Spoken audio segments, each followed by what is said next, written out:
My name is Bill. Most people know me as Napoleon. I form a member of the Tupac Outlaws. In my short life, man, I experienced a lot of things out there. Flown on private jets, albums that sold over 40 million copies worldwide, shootouts, street fights, club fights, whatever you name it, been there, done that. Man, I experienced the ups and downs of this fast life. So I want to share with you my story. This Napoleon, life of an outlaw.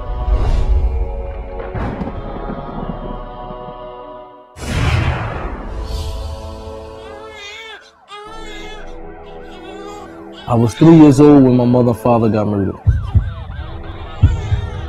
After they murdered my parents, me and my brothers, we was in the house with the dead bodies for 24 hours. And I remember as a kid that I was biting my mother, trying to wake her up.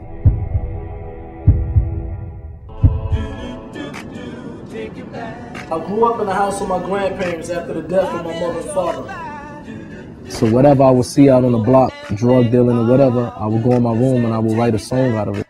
You know, it was a way for me to relieve whatever was inside of me. I was able to put it on paper. All I can remember all his life, he loved rapping.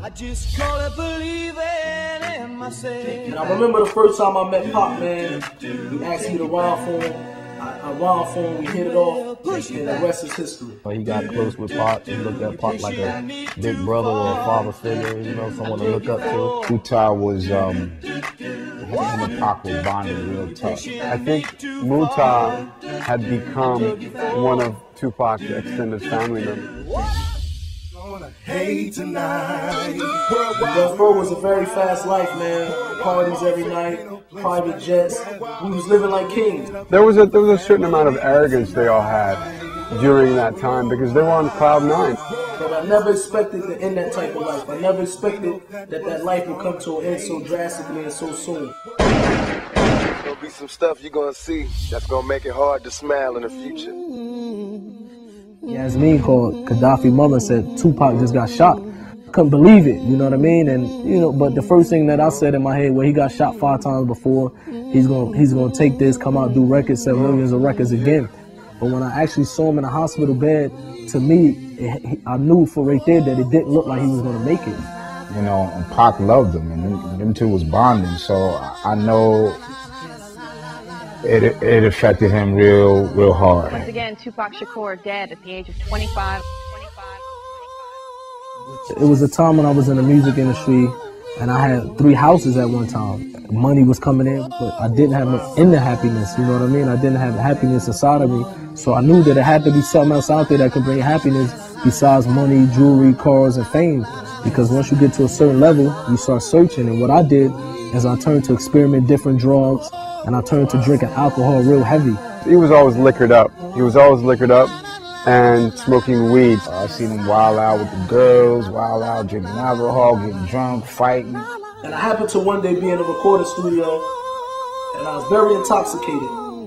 And I got into a fight with my little brother and it got to the point where I almost probably killed my little brother. Hurt him so much that he had to go to the hospital and get staples in his head. There happened to be a Muslim brother who was in the parking lot and he broke the fight up. He calmed me down. He came and spoke to me. I said, imagine tomorrow waking up sober and realizing that you killed your brother. How would you feel about that?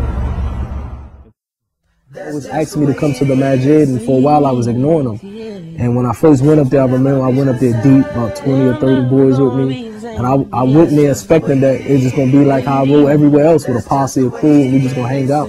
But when I went there, that's when I seen something different that basically inclined me to want to know more about what these people was upon. That's what changed my life ever since then. Just smile.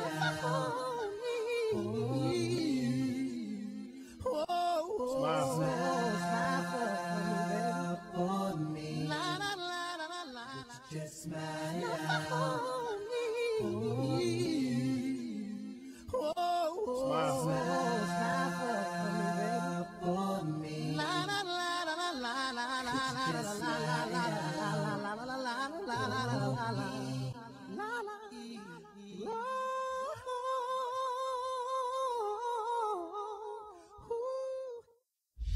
That's just the way it is. Yeah. Things will never be He got an awakening. Islam has given Muta a purpose. Overall, man, my brother, he's a different person now, man. I think Napoleon has changed in a way where it's beneficial to the children, beneficial to himself, to his family, and to his friends.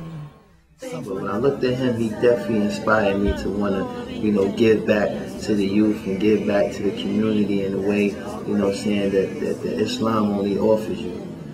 He had a lot of potential, but he also had a lot of anger and unresolved issues that I think Islam probably gave him solace and peace. Muta is a good brother, and personally, I'm striving to be more like him. Napoleon, may Allah reward you, bro. You're a good dude. You're ahead of your time. You're a leader and a sign for all of us.